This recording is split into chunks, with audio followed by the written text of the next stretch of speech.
তো সিগারেট টানছো কেন? Sorry uncle, sorry, খুবই সরি। ভুলবশত একটা ভুল করে ফেলেছি, ভুলে যাওয়া যায় না প্লিজ? মানে হয়েছে কি, আমি না আসলে রেগুলার স্মোকারই না, ভুল হয়ে গেছে, মাফ করে দেওয়া যায় না আঙ্কেল? তোমাকে ক্ষমা করা যাবে না। বাবাকে বলবেনই? হ্যাঁ অবশ্যই শিওর বলবেন? অবশ্যই। মাফ করা যায় না? না, কোনো মাফ করা যায় না? কোনো হবে না। যদি আর কোনদিন সিগারেট না খাই তাও মাফ করা যায় না? না। ঠিক আছে, ঠিক আছে মানে? আচ্ছা ঠিক আছে।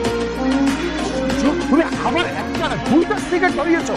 আমি মামা এই যে সিগারেট যে খাইতেছি এটা বিল কে দেয়? আমার বাপ। আপনার আব্বা। অন্য কারো বাপের টাকা তো খাই না, তাহলে মানুষের তো গায়ে লাগে কেন? বুঝি না তো। এই ছেলে, এই কথাগুলো কাকে বলছো, কোন উদ্দেশ্যে বলছো? আমি কিন্তু বুঝতে পেরেছি। আমি মামা এই মহল্লায় অনেকে মাইর খাইতো, বুঝছো?